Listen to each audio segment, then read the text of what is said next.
Hey guys! Welcome back to another chaotic video about our chaotic lives. And today we're doing a Q&A part 2. And yeah, so there's 6 questions that we'll answer. So yeah, let's just get on into the question. So, what is the first question? It's what's one challenge that comes with traveling? One challenge. There's so many different challenges. I'd say probably language is the biggest one, obviously. Not being able to communicate fully what you want to do or say is definitely a pretty big challenge. Money currency can kind of throw you off sometimes. Especially if it's like really wild. Like obviously in Korea you have 1,000 won is approximately $1. But if you're in like Thailand, it's like 32 baht to $1. So it's so crazy. And it's kind of hard to keep up with it all and stuff. It's a little annoying. But yeah, other than that, like, I mean, obviously jet lag is a challenge for me. Mostly coming back though, not really there. I think of other challenges that we've had. A challenge is just figuring out where you want to go. What you want to eat, where you want to eat, where you want to go. Pretty much all of that is a challenge. But I mean, that's a challenge I face daily. So, I mean, what's new? Yeah. I think that's just being indecisive. Yeah. But yeah, I mean, other than that, there's no like real challenges that like keep you from traveling. Yeah, no, nothing really. Moving on to our second question. So it is, what is our favorite night market if we went to any? There's so many night markets everywhere. It's a very popular thing in Asia. I mean, we went to a few day markets in Ukraine, but not really any like night markets, I don't think. I think we just went to one during the day and it was a little weird, honestly. And I feel like all night markets are kind of the same. They all have food and cheap clothing and I mean, things like that. They all have some differences to them, but I mean, yeah, they're pretty much all the same. The one that I went to in Thailand, which is not a popular one really, it was just in our neighborhood. It was really, really small, but they had, I mean, it was basically more like a farmer's market. Like they had some cooked food you could buy, like some people would make cakes, but it was just like raw meat, vegetables, some clothing, more like a farmer's market rather than a actual night market. But I mean, it was at night, so I mean, what do you really expect? Yeah. And then obviously in Korea you have Myeongdong, which is obviously it's just where you get in itself. Yeah, you just get like, you go to like different stands and eat, and then like just cheap jewelry and stuff. In Taiwan it was really fun because the night market, like there was places where you could sit down and like actually have a full-on meal, which was super cheap, delicious, amazing. And they also had like carnival games and just shopping and little snacks that you can try. So overall it was a really, really, really fun time. I enjoyed. I guess I would pick Taiwan as my favorite because there was a little bit more variety of what to do. But they're all fun. You're gonna enjoy it no matter what. I mean, night markets, they all have their own thing to them, really. I guess out of all the night markets that I've been to, probably the one in Busan. It's kind of near Biff Square, if you know what that is. Which Biff Square in itself is kind of like a night market, day market, more at night though. But it's like constantly the same food, just over and over and over again. But if you go into this weird, I don't know, it's honestly really creepy at night. There's like 2 sections of it that are open up, and they're only open at night. If you try going there a little early, like we did one time, you can't find it. You're like, what in the world? And then slowly it starts to open back up. But it's really creepy because half the market is open during the day, or most of it's open during the day, and then when you get there at night, it's just all dark and very creepy alleys and everything. But the food in there is really good. They have a lot of people from Turkey and just other, you know, ethnic foods in there. They have this one thing that's really good. It's like cheese on a stick with condensed milk. It's so good. They take like this weird like square block of cheese and then they grill it on like a griddle, and then so like the outside is like crunchy and like warm and toasted, but then the inside of it is still gooey and everything. It is so good. And then they like squirt like condensed milk. And I am a very picky eater. I never knew. I was like, whoa, that is the best thing I've had in forever. I think we had like 2 of them. Yeah. Like we ordered one, we're like, we gotta get another one. I had, the first time that I went to Korea with my Korean friends, we had gotten it there, and I'm like, wow, that's really good. So the second time, you know, like I said, we were looking for it, but it was closed for a while, so it took a long time. And then I had the picture of it, and then we were like, I was showing the person there, like, oh yeah, that's here. And I'm like, yes, thank goodness. So then I had gotten it, and Leia was looking at it like, I know, I was like, what is she making me going around this night market searching for when we can eat all this delicious food? And then when I tried it, I was like, whoa, this is a game changer. I mean, honestly, in that market, there was so many good foods. There's like, yeah, there's it's so many different things you can try. We can do a whole nother video about different foods from night markets if y'all want to hear about it. But let's move on to our third question. Yeah, we're getting rambling on a little too much. So the third one is, any tips for learning Korean? Go to Korea. Keep studying Korean. Keep it up. First thing, obviously, you have to learn Hangul, which is the alphabet. Very easy, very simple. A lot easier than the English alphabet. Honestly, those sounds don't really change too much. I mean, they do a little bit here and there, but not near as much as the English alphabet. But I will say, honestly, I've never really fully studied Korean. Just traveling there, staying with a Korean family. Obviously, you are forced to use it. TV, music, good ways to get in. Now, a lot. Like, just so you know, there is a possibility of like going to Korea and not learning a lot of Korean if you don't immerse yourself. Because when me and Emily went, the only time we would ever speak Korean is like when we needed help from strangers. But with our Korean friends or stuff like that, we would speak English. So it would be like half Korean, half English. Yeah. So what I would like advise is really immerse yourself in it. Like really try your complete best to speak nothing but Korean. Yeah, like if you're going and ordering something, a lot of times they'll try and, you know, say it to you in Korean. Oh yeah. I mean in English, not in Korean, in English. Order it in Korean. They may be like, huh? And it's not because they don't understand you. I mean, patience. It could be, but they're really surprised when you're speaking. And sometimes I notice too that if you speak too fast in Korean, they kind of don't understand you because they really break up some of the words, especially Konglish, which is like Korean English, like ice cream.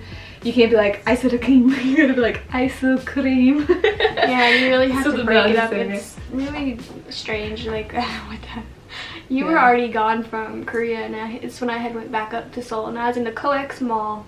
I think I was waiting for something, and I just had a ton of time to spare, so I'm like, oh, let me just go walk around in here.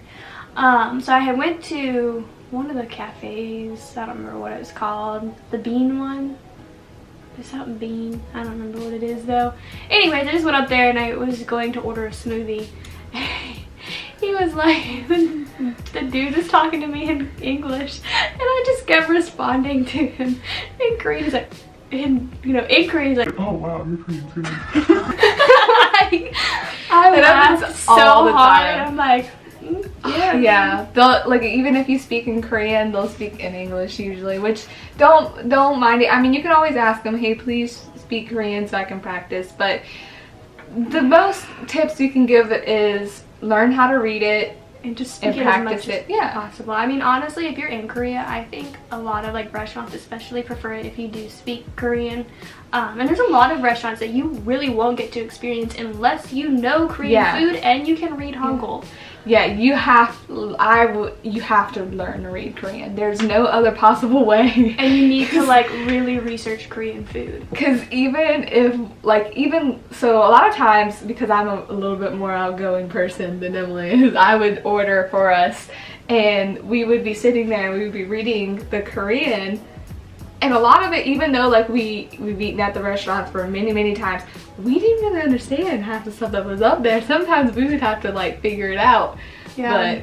But learn to read, because at least if you can't speak Korean fluently, you can at least point and say samgyeopsal or yangyanggalbi or I don't know. Rice, your drinks. I mean, really, like you really need to learn those certain things. At least food and you know, Yeah, practice. Practice ordering food, practice learning food, because that's honestly what you're going to use it the most for. Yeah. So, you know, that's the most important. So I would suggest that. And ask where something is. That's it. That's all you really know.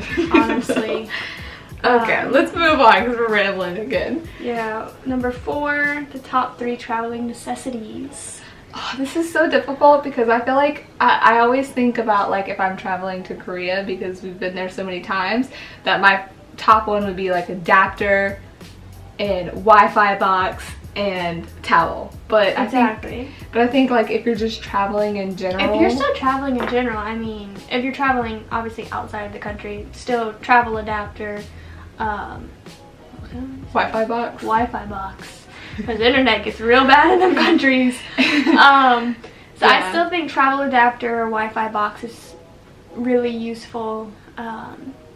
Honestly, I think if whatever country you're going to, look and see if they have any kind of apps for their transit systems. Oh yeah, definitely. It makes it so much easier than when you get there and you're trying to read the maps and you're like, I don't know where any of this is. Or you just when I was in the Philippines, because it's such a like third world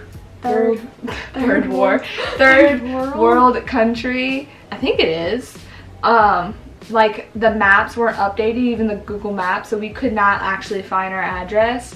So it was like really difficult, and because of that, the islands are like, it was so weird because it wouldn't show the connection of the two. It's like the scene in Crazy Rich Asians and they going down to the grandma's house and she's like, are you sure we're in the right place? Yeah, no, that's literally what it was like. You see like roosters running around, butt naked children, and people with machetes and like half-eaten looking dogs. It was really freaky. But anyways, besides the point, like Philippines, the maps do not work. Google Maps does not work, which was like extremely shocking for me. But I learned that they had some apps that were better to use, because if you just grab any random taxi, you are more likely to be kidnapped, scammed, or anything like that. So I would use like this app called Taxi Grab, and it would like obviously would memorize who you're riding with, and you'd have all their information and stuff like that too. So yes, apps are so important. Make sure to do research for when you have to travel from destination to destination, because apps are a necessity. Yeah, I think the only other thing that I like severely bring from home, like anytime I travel, even whether it's in America, if it's out of the country, is I have this tiny little pillow that I like, and then also a throw blanket. One of my throw blankets I bring every time. And your own personal hygiene products. That's what I was about to say. Feminine products, as a woman, pads. As a woman, if you use tampons, bring a stock of them. Bring pads. They're so expensive. Well, a lot of pads, like in Asia, they have like this like herbal smell. And they're thick. Gross. Yeah, and they just smell like old like medicine. Pads. So yeah, just bring your own feminine products as a woman. That is the most important thing. Deodorant. Tampons are so expensive. Deodorant. And they're made out of cardboard. Mm-mm. Yeah. Anyways, moving on to our next question. It says frustrating things while traveling. People. Communication. Figuring out where to go. Traveling itself. Yes, the difference in weather. Like my hair in Korea is just a completely different type of hair, and then here it's a completely different type of hair, and in that transition it's annoying. My skin gets really dry in the different weather, and especially in Korea. Remember when we went to Chicago and it was so dry? My lips I felt like they were stones. They were so dry. Because I'm pretty tall and most of the jeans only come, like they'll stop at this much above my ankles. We were in Chicago and literally the front of my ankles, like area, like around the front of the foot, was literally cracking and was drying, and I remember that. It was honestly very painful. We came back here and obviously all the moisture came back into my body, but yes, my skin gets really dry in Korea. Sorry for the noise. Our dad is outside pressure washing, so we're gonna He keeps going on and off, but whatever. But yeah, so like there's just so many frustrating things about traveling. Yeah. It really depends on your own personality. What you, I guess, like and don't dislike your pet yeah, peeves. like what you like really look for in traveling, or you don't like about it. It really just depends on you. I mean, there are certain things that are pretty bad. But there's so many great things about traveling, so Exactly. So don't let it freak you out. Yeah. And then the last one is worst experiences. Worst experiences. Oh my goodness. Well, if you watched our Creepers in Korea video, which that was not our worst experience. I will attach it to a card right up there, but if you watch that video, you will see there's a lot of bad experiences with traveling. But worst experience, honestly, was probably in Thailand for me.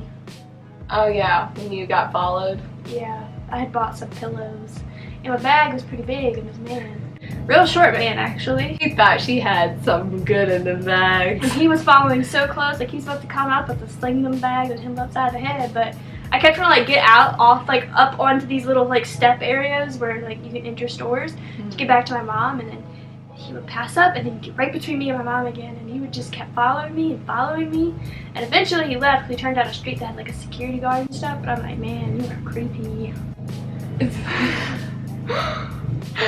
I had this one experience with this crazy Russian guy. And I now that I look back on it, maybe I was being a little dramatic, but I honestly don't think I was. I was on the bus, and I normally, like every single day, I get on this bus to go to work at my friend's house. So I teach English, so I have to travel there. Thank you. Anyways, so I was on the bus, and you know, this is a normal route for me every day. It takes about 40 minutes on this bus ride, and I look out the window, and it's like the bus stop right after what I just got on. So I'm sitting down at the window, chilling. I'm tired. I have my head against the window, and I lock eyes with this Russian man. And he was big and like really, really big. And I had seen him multiple times. Cause like when there's foreigners that live around the area, you get to know them. Yeah. Cause like they stick out like a sore thumb. So I knew this man. I didn't know him personally, thank goodness, but I knew him. And I lock eyes with him, and all of a sudden he looks at me and he takes his two fingers and he points at his eyes and then points back at me. And I about lost it right there in my seat, right next to the Ajumma. I was about to scream. So in my mind, I was like, don't you get on this bus. Don't you get on this bus. 119, 119. That's what I'm thinking. I'm gonna have to call the Korean police.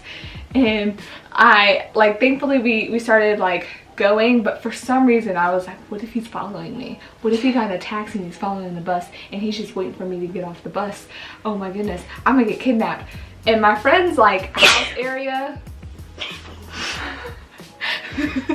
my friend's house area, he like lives in somewhat of a rich neighborhood, and I was like, okay, as soon as I get off this bus, I gotta run. And I know disruptions. Anyways, so I decided I need to run as soon as I get off the bus. I think I called like my friend at that time too, because I was so scared. And I knew that they had a bunch of CCTVs around because it's a pretty nice neighborhood. So I mean, I booked it. Nobody was chasing me though, but I thought I was gonna get kidnapped because I'm little bitty. That was the worst experience. I literally feared for my life for like ever, for a long time. Yeah, I mean, there's some real freaky weirdos out there, that's for sure. Yes. We're gonna make a video later about the dangers of some things. A certain danger that not a lot of people know about, but we've had quite a few experiences with it. We have foreigner friends that live in Korea, they know about it. I mean, it's pretty common knowledge if you live there and you know about it, but if you're just traveling, you're probably not gonna really know about it or know what to look for about it, so keep an eye out for that video. Yes. So yeah, that's all for today. After all these interruptions and craziness and sorry so loud guys, noises, but you know what? Whatever. You'll get over it. Make sure to follow us on Instagram at the Traveling Southerners. If you enjoyed this video, make sure to give us a big thumbs up Comment down below what other questions you might want answered. And make sure to subscribe so that you never miss out on the video and hit that notification bell. And yeah, that's all we have for today. Instagram, please. Bye.